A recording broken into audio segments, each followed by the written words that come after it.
Okay. Well, if you'd give us one tip for the next odds game, what would it be? Where do you think we're struggling? Um, oh my gosh, this game, Okay, this is good a luck. legendary game. Good luck. Yeah, remember that in this game, basically, you're being attacked. Just keep that in mind. So, Oh, great. On A3 did Yeah. make me feel a little nervous. Good all luck. right, okay. Yeah, so okay, you guys, this is a game. I don't remember the exact year this was. I think this was 2002. This is a game from the New York Masters. I had the white piece against Igor Novikov, who was a boss in that event. He won that tournament like nonstop, on and on and on. I think he won like the $500 every single time. Now the reason I also remember this is because I did these annotations of the game for Mig Greengard and his chess publication, Chess Ninja. I think that's who it was for. Maybe it was just for the New York Master site, but I did this for publication. And also this game I believe has I believe they have my annotations of this on Wikipedia as well. So yeah, this one is just instant. I instantly remember it. Yeah, it was 2002. Yep. Yeah. And the thing is, if black has time to like go king d7 or c7 and rook b8, black is fine. In the game I played knight. What? Oh, chess bacon start again. Just restart it. Sorry. We were thinking. No, it's fine. Chess bait will just restart it. That's fine. Yeah, Okay. yeah. So that's kind of the thing, you guys. Is that basically white's being attacked here by black. So because white's being attacked here, I did win the game. Of course I won the game. Why wouldn't I win the game? But because you're being attacked and black can go like rook b8 or queen b4 or queen a5, you really have to do something very quickly. 19 years ago, how? Because again, a very memorable game. It was out of the Sicilian Nidorf. Very memorable game. I mean it's not that big of a deal. But anyway, the question is, can I survive this? Because this is not a guarantee. I think this one they could win. They definitely could win this game. Yeah, it was from 2002, of course. Yeah, I was white. So basically, I played with the side. I played with the opposite side of what I had. The moves that I'd be looking at is white or bishop c4, knight d5, maybe rook g7 as well. Again, though, like even if I get rook e8, I'll also have rook e8 and bishop e5. Like that's why it's such a critical position. How is it an odds match when it's a position you've had? Because I'm on the losing side. That's how it's odds match.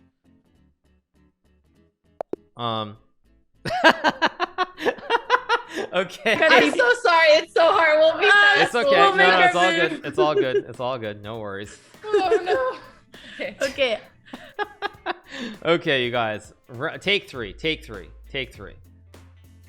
Yeah, there's also bishop c5. Like that's the thing. Like for them, it's not. This is what I'm saying. It's not obvious. There are a lot of things you have to take into consideration here in this position. It's just not that. Yeah. Okay. So they play it. Okay. So obviously I'm gonna take, and we're gonna see. I don't think it's likely that I'm gonna lose this game. I do think that realistically I should lose this one, barring some kind of weird miracle. But there isn't really a miracle here, and that's the thing, is it really simplifies into something where there aren't many options to salvage it. So like knight d5 is a very good move. How can I try to complicate matters here? I'm not even sure that I really can, because this one is way too simplified. Okay, let's go. This is really bad. Can I draw this somehow? I mean, my hope is that somehow I can draw this game. I really cannot expect more in this position. It's pretty bad. It's only, yeah, but it's +3, but it's a very simplified position. That's why when the simplification of the number of pieces really makes a difference here. And knight d5, I mean, obviously is the winning move. Let me see if there's something I can do to salvage. Okay, I'm gonna try to just bring my king in basically. They should win this game. They should win this because of the simplifications. Maybe I'm hoping I can draw this somehow, but I should not be able to draw this. The only way that I can draw this is if somehow I can get the active knight. Rook a4 is also a good move. Let's go here. Gonna have to go like rook d8 and rook d1. I don't like rook g7, however, because like the rook doesn't actually do anything here on g7. And now there are threats like rook d1. But that being said, they really should not lose this game. I think they'll draw. I think they'll definitely draw this. The only question is will they be able to win it? But I don't. There's almost no way that I'm winning this one, because they can always even sack the rook for the knight. So we'll just see what happens. Okay, c3. Now that's not a move that I like either, although it's maybe okay. I just worry that they're getting a little bit too tunneled up on what's going on over here, and that like they're trying to be too ultra safe in this position. So that's kind of the thing that I would say about this. The more pieces on the board, the more likely it is that you can complicate matters. With only like a bishop and a knight, it's like and again, this is where, like, for example, they're seeing the boogeyman. Like when we get here, they start seeing the boogeyman. They're like, oh no, they're like, oh no, it's like he's gonna check, he's gonna go here. They start seeing the boogeyman, and they kind of tunnel a little bit too much on being safe versus like trying just finding solid good moves. They start worrying about the checkmate. Who? The boogeyman. Like, see, I have rook d2, although actually, again, because of how much material I'm down, that doesn't really do much. They can just block. So what do I play? Do I go here, knight c5 maybe? I'm gonna try it at least. Bishop f8, knight c5 to fork the rook and the bishop. Maybe a rook b8 as well. It's getting a little bit complicated. It still should be winning for white, but it's getting tricky.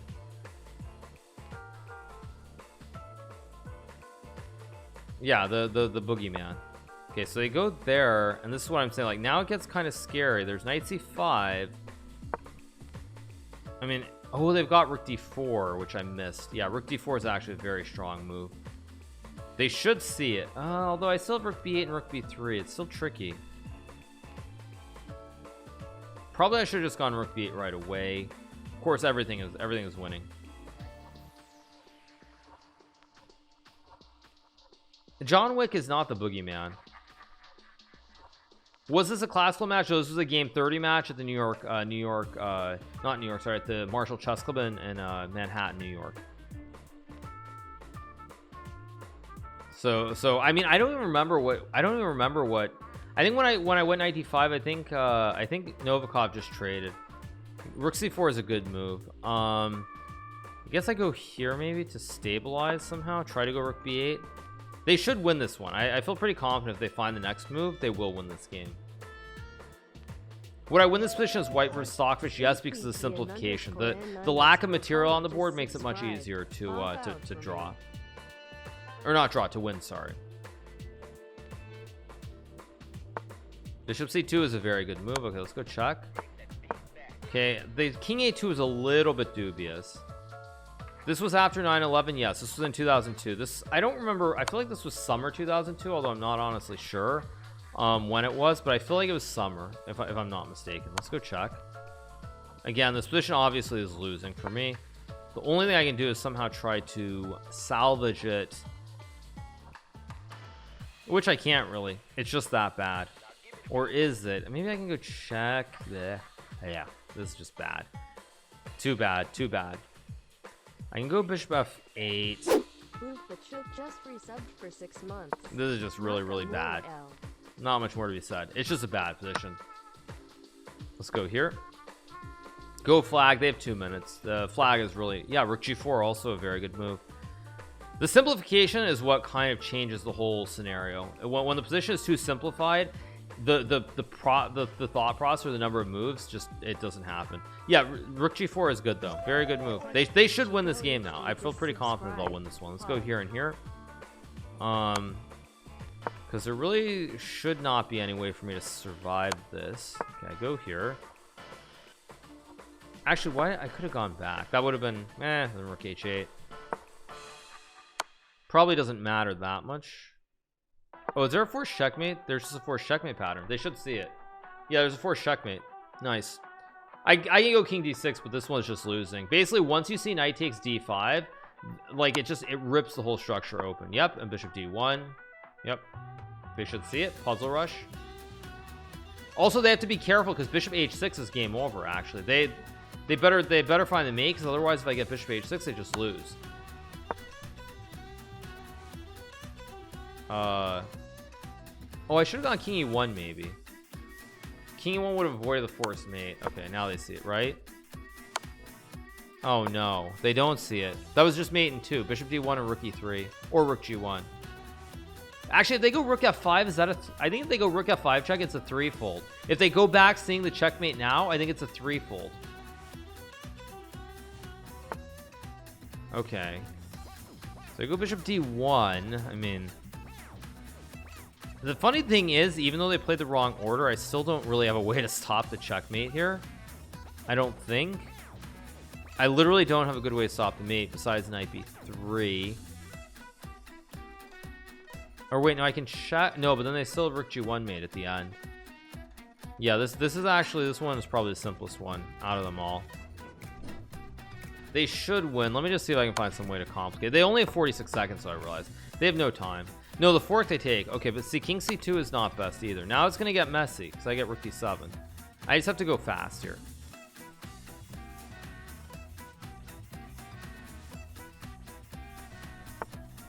Okay, let's go check. Let's go check. They're slightly panicking here. I mean, they're still winning the game though, but they're running out of time. I mean, they're just panicking. Okay, f7. That's good. That's good. Very good. Okay, how do I get my knight out is kind of the question. Bishop c1's no good.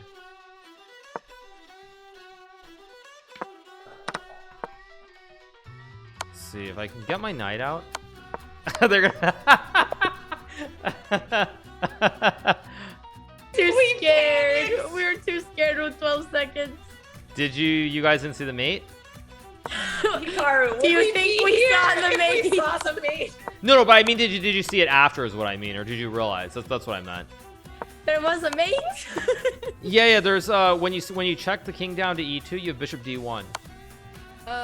Go to what move is this? 25. Oh, right here. Oh my gosh. Andrea. Oh man, Andrea. and I had that idea after. Yeah, we saw Rook it after. check. We didn't see it. I saw it. first. Yeah, I was looking for that mate once I played bishop d1, but then you had knight check and it was different. So Right, yeah, that's like that was it was so that close. mate though.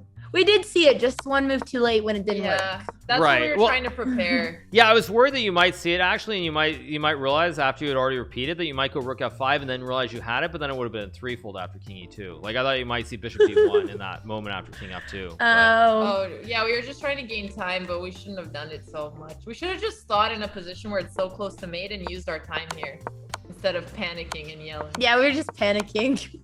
Yeah, but I mean, you guys played that well. Like rook g4, for example, was a very good move. Just like after king f6 on move 18.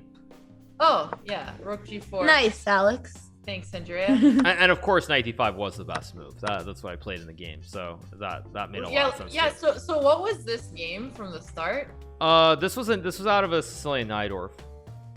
This was a game that I played in 2002. It was a game 30 at the Marshall against Igor Novikov, a Ukrainian grandmaster.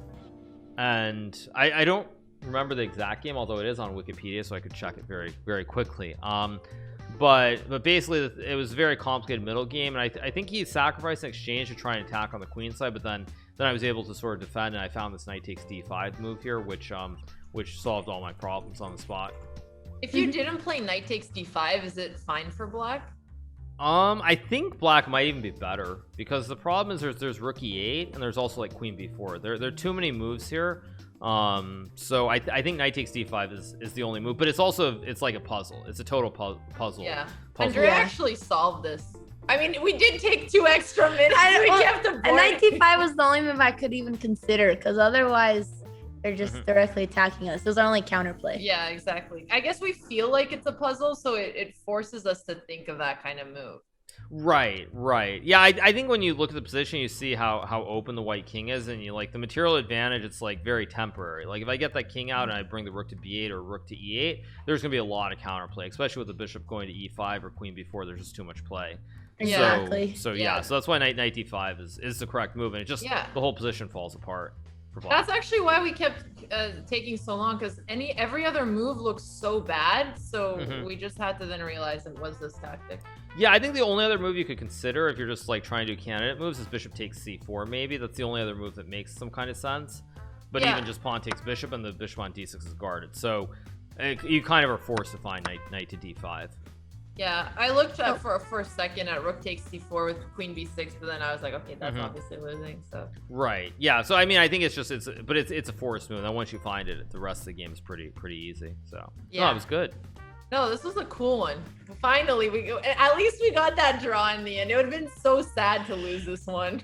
Yeah, I was worried though, because when you didn't see the mate, there were always tricks with like bishop h6 and some kind of weird checkmate in the middle of the board too. Like king on d2 getting stuck. Yeah, exactly. We were kind of scared, but hey, that threefold came in clutch. Oh, yeah, sorry. No, I think Chessbay messaged. Yeah, so I was trying to say. We were so all right. Okay. Good luck, Hikaru. Good luck. Okay, you guys, this is a very weird. I had white piece in this game. Divine Filth just resubbed for 3 This months. is very Hope weird. You're having a good stream, Hikaru. This is very weird. I have very limited ideas of who this is against. There's a game that I played, I believe, in Hungary when I was trying to make an IM norm in 2003 that had this opening from the Sicilian with this c5 e6. I'm really confused. I think this is a game against this Romanian player, Mikel Illusion, if his name is correct. I think it was Romania. It was an IM. This was 2003 Hungary and Agar, maybe. That's my guess. Oh, I'm wrong. I have the name wrong, but yes, it was Ilijan Naboisa, and but it was Agar. It was 2001. Okay, so I actually was right. Okay, well, hey, what can I say? Sometimes you just remember things. I think that hangs a pawn. Yeah, I had the name wrong, but yeah, I had the tournament. I just couldn't remember his exact name. Yeah. It was 2001. Yeah, I was trying to get the IM title, so I went to Hungary to play some tournaments, and this was this norm tournament in Agar, Hungary, where I made a norm. I started off really fast in that tournament. I won like 6 in a row or something at the start. Like I really was rolling in that tournament. But yeah. But the thing is, the only reason that I could kind of work backwards and figure it out, you guys, is because the structure comes out of a Sicilian where you get a pawn here. Like the placement of the pawn on d6 with the pawns around and the bishop on c8, it basically tells me that it's out of that Sicilian, and that's the only game that I can remember, literally the only game I remember of mine which I ever had in that variation of Sicilian. So that's why I was able to recall it pretty routinely. Let's go knight g4 here. Can you tell me where did I put my keys? Good one. Yeah, I just take with a pawn. Just take with a pawn here and go like bishop a6. Yeah. How old was I in 2001? I would have been 13 years old in that tournament. That was, I believe, in the fall of 2001. So yeah, that's what it's from. 2001. I think we're doing 2 more of these matches. Unfortunately for them, they lost the thread on the first one with g3. Like, it's very hard because also you see a position, it's like you think puzzle rush, like you assume it's a tactical puzzle automatically when you see a position versus just like it's a normal game. So they kind of lost the thread. I think I played f4 or I played c5. I don't know. I'm guessing I played f4 and then c5 in the game though. And basically what happens is bishop ends up dead, whereas here it's not dead. Let's go here, rook h5.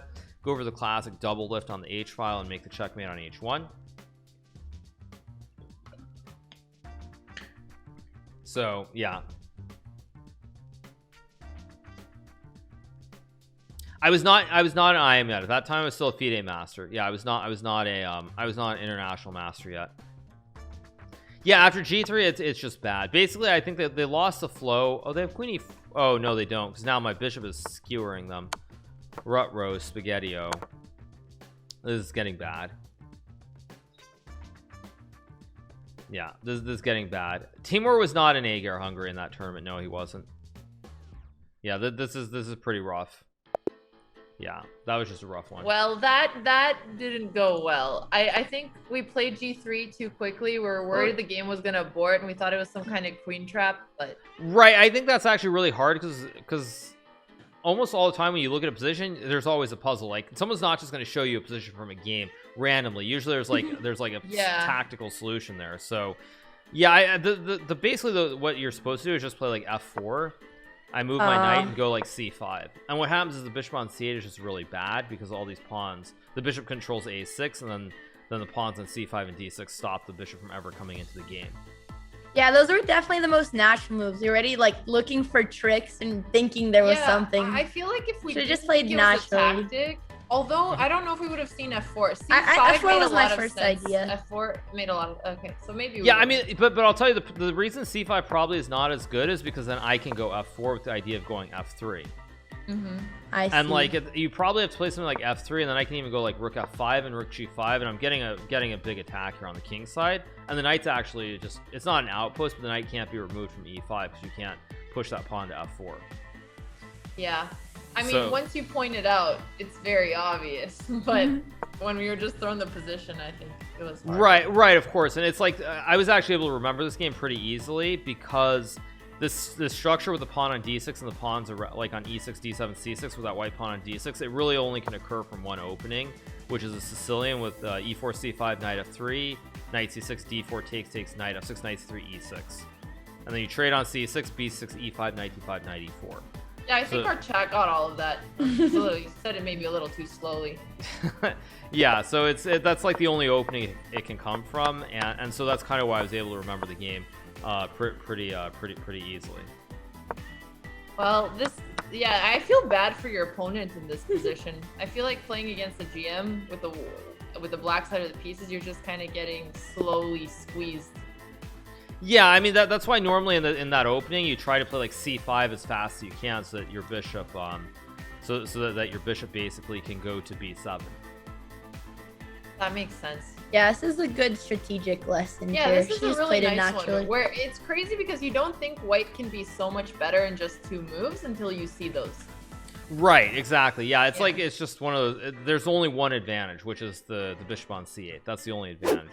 Which is why, like, if you look at that line of Sicilian, black always tries to get the bishop out early, because if that bishop gets stuck on c8 and doesn't have anywhere to go on the diagonals, it's just losing, positionally lost. Gotcha. Makes sense. Well, I think Chessbay has one more for us. Yeah. So we're gonna see if we can squeeze a draw. We'll try to not get aborted on the first move and also find the best first move. It's a challenge. It's a challenge. Good luck. Right, Good luck. okay, good luck. Okay, what is the? Oh, come on! This isn't even funny, you guys. This is my game from the first. This is round 11 of the. Actually, I don't. What was the last? It wasn't this last round. It was the tournament before. This was the online tournament. This is my game against David Anton Giaro in the qualifier. Who is it? I don't remember which tournament this was, but this is my game against David Anton when he blundered in the opening. And the funny thing is, this is actually tricky here because I think the correct move is to take the knight and not take the rook, because after rook takes, queen takes d4, very, very complicated. It was the air things. Okay, yeah, I mean, all the tournaments blend together, but yeah, all right. And I think David Anton played rook b8, and after bishop c6, I basically just won the game. But I think rook b8 is the best move in the position. The match score, I've won 4 games, 1 draw so far, but they were a little bit unlucky in the first one, especially because if they played bishop a5 and rook c8, I'm pretty sure they would have won that one, and they should have won the game they drew. They missed a checkmate in 2. Let's go here. Is anyone verifying Hikaru on his memory? Yes, Chessbay and Aquila and Gula, 2 of my moderators. They came up with these games, and that's how they did this. Okay, queen e3 is actually a pretty good move, but maybe not best, because what you want to do here is you have this knight that's outposted by the pawn, so you can actually just trade and then try to castle. So it's not clear cut whether queen e3 is absolutely the best, because now I get my own outpost. The knight can't be removed, and it can kind of cause some problems here on the queen side. Okay, so I can play f6 here. Mind you, it's still very, very bad. Let's go f5. No en passant, because then I take the knight, the pawn is removed from e5, so I'm just going to play f5, maybe f4, maybe g5, f4 as well. Very, very complicated. Okay, I want to get my queen out of the way because it was lined up where white could take the pawn or move the knight somewhere, and it would be in a lot of pressure. There would be a lot of pressure. I'm going to go queen e7 here, and I mean, my position looks pretty good. Definitely can't complain so far. It looks very reasonable. Although again, reasonable is a relative term because white is up a pawn, and I don't really have any attacks here. Although it is pretty easy to see the boogeyman because You see like this bishop is targeting the pawn, the knight looks good, it's outposted on c5. So even though it's easy to get worried when you look at where your placement is, like this knight on d6 especially, it's really well placed. So so white can kind of ignore everything and just go along proceeding with their plan. I'm gonna go g5 f4. I'm down a pawn. I need to attack here.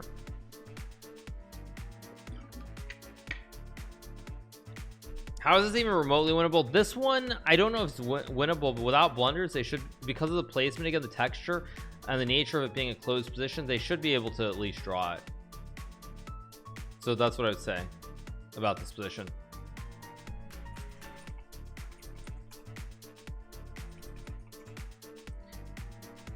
So yeah, the idea is to play f4 here.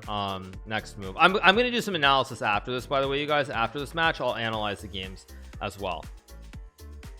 So my idea is to just, I'm gonna try to attack, because again, my only hope is to attack. They're really, the only weakness is this king potentially, because the bishop is not on g2 right here, and then the other weakness is the pawn on e2 because the bishop on a6. So that's why I'm trying to attack with f4. And I think they might have actually blundered here, because how do they guard both pawns? The queen has to go, and if it goes here, then I just take, and there are all kinds of disasters. So I think they might have made a mistake, although takes queen f3 is still probably okay for white. Although actually, wait, no, I have check and take. Oh, they have queen g2. I take this one. I have to be careful not to get mated here somehow, but I don't see a mate, although it is dangerous. Queen g4, queen g8 is a legendary threat. To go for check and mate, that's actually pretty legendary. I think after queen g4 I have to go queen f6. They don't see it, unfortunately, because after queen g4, queen f6, they might have had time to do like a triple stack, rook g2 and rook g1. They go knight e4, which is still reasonable. Actually it's a very good move for simplifying the position here, considering the time disadvantage that they're facing at the moment. So I actually like knight e4, even if it's not the absolute best move. How do I do this? I guess I'll just go rook g8 to trade off some rooks here, maybe. I think they'll be able to draw this. If they trade the queens at some point, they'll draw this game. I think Dubov got that checkmate recently. Very, very possible. Very, very possible. Oh, whoops, I didn't mean to do that. Sorry. Let me go back. Apologies. Okay. Okay. I was just downloading the games. Let's take the knight here with the pawn. Okay, bishop e4 is a move. Have I been to Romania? Yes, I have. See, because of the way the pieces are placed here, they should be able to draw this. Like, my bishop is really bad on a6 in this position. Let's see. I guess I'm gonna move my rook like here, maybe. If they trade and go queen c3, there's almost no chance I'm gonna win this. Almost no chance. So we'll see. We'll see what their plan is here. I have been to Mumbai, India. One of these games was played in India. I've been through the airport in Mumbai. I haven't actually like stayed in Mumbai, but I've been through the airport. Let's go c4. Rook e1 is kind of losing the thread. They probably should be looking to just trade down here, because the advantage is actually kind of gone here. The white doesn't really have much of an advantage anymore. Did they get cheeky and I blunder something? I actually did blunder. Ha. Huh, I actually forgot about bishop h7. Not shocking, I guess, in a way. But I do need to focus now. Now it's not so trivial, because that was a nice tactic that I forgot about. Okay, I guess I'm gonna move fast now. They can take, and I guess I take and run the king out. Should be okay, but I did miss that. Okay, they go bishop e4. I kind of have to try to hold this center here. This is quite risky. Risky maybe is the wrong word. This probably is losing if they play it correctly, but I don't think they have enough time. I have king f7. I actually didn't see queen h7 either, but I have king f7. I mean, they can trade, but I'm still fine. They check. Okay, now my king starts running, but now that they lost the thread a little bit. Now I'm probably gonna win the game because I just take. I could not take the bishop because I get checkmated. Right, bishop c2. Okay, I can check. I can also take. The weird placement of the king is making me wonder if I have tricks. Rook d2 looks pretty good here. Let's go rook d2. Okay, I can check. Go f3. think I just go c3. The bishop is so sad on d1 here. This is the problem. White's bishop is just terrible. Let's go here. And I think I can take. I'm pretty sure this works. Go like e5 and they resign. Okay. Yeah. Yeah, we just didn't have Not enough enough time. We were time. panicking at the end again, but it was very interesting, the attack. Did we miss anything? I mean, actually, you probably had bishop h7. Now that I think about it, a few moves before you played it, because I didn't even think about it as a move. Like, oh, maybe that's why you guys played rook e1. But I think actually you could have gone bishop h7 right away. Without rook e1? Because we were scared he would so. take on e2, attacking the queen. Right, and then queen h3. And then we thought you had check or something. I That's mean, what I was the worried squares about. are kind of covered, I think. But still, yeah, I thought overall you played it well. I mean, the main issue is kind of that you let me get f4. Like if you after g5 you just stop f4. White's just winning. G5? Oh, Alex was right. So we should have pushed f4 after f5. I mean, basically the point is that in this position you have this great knight on d6. So the only way that I can really get counterplay here is if I get f4, g5, and f4. So if you go f4, basically any move after f5 at some point, even before f5, even you could even do it like right away after castles and f4. As long as you have the knight on d6 and there's nothing, like there's no way for me to open the f file, then white's much better, because the knight looks pretty on c5, but it doesn't really attack anything, and the bishop on a6 is only targeting the pawn on e2. So if the pawn on e2 is protected, then the knight and bishop aren't doing anything, so you have a lot of time to kind of just like slowly improve your position with like f4, and then double the rooks on the d file, and at some point move like the bishop to b5 or the knight to b5. That's very in line with what we were thinking. So from the start of the position, first of all, do you remember which game this was, and then how would you explain this? Yeah, I mean, I remember this game very well because this was only like a month and a half ago. This is one of the online tournaments. Everything you guys did was correct, by the way. D takes e5 was correct. You do not take the rook on c8. It might be good, but it gets very messy. So everything you guys did was fine. Actually, the interesting thing is after knight d7, you could have probably taken the knight. Interesting. It just felt weird to give the light squared bishop after having a pawn on g3. Right. I mean, again, all the moves are good. Bishop d7 is good. Queen e3 is good. But yeah, basically the point is, as long as you keep the knight on d6, no matter what you do, you're just much better. And then don't give black counterplay on the king side. Yeah, because really the only counterplay black has here is like I can't really do anything on the c file. That's one of the open files. The knight's on c5, so I can't ever really get my rooks on the c file. The d file, of course, is completely blocked by the knight on d6. So the only real counterplay I'm gonna have is like if I can open the f file, or I can open like the g file long term. Yeah, so that makes sense. Makes sense. So it's kind of like half the board. You just, I mean, you have to be careful that you don't hang something on that side of the board, but it's kind of like half the board doesn't matter here. You really should only be worried about like the king side, like probably the d file to the h file. Those are the only files that really are going to matter in the long run. So it's like what you want to do is like instead of rook c1, like rook d4 would have been a better move on move 6. Yeah. Okay. Rook and e4. Yeah, like rook to d4 and rook to d1. Because again, nothing's happening. The whole queen side is just completely shut down. So you're really only worried about like the d file, the e file, and everything on the king side. So like you should probably double the rooks on d1 because the rook on c1 isn't doing a whole lot. So like if you double the rooks on d1 and then at some point play like f4, like rook d4, just an example, like king h8, rook d1, g5, you go f4. And then if you take and rook g8, we just run to h1.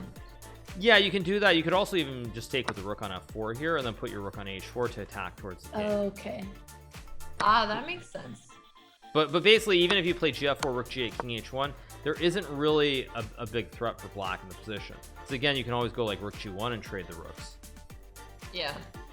So most of what you did is fine, but I would say like in these positions, especially a position like this where you're up a pawn and you like have an outpost and there's not much going on, always look for like where your opponent can get counterplay. Because if you have all the time in the world here to just like ideally place your pieces, you're gonna win this game. So you should when you have like an overwhelming position like this, always try to see where your opponent's counterplay is and try to prevent it if you can.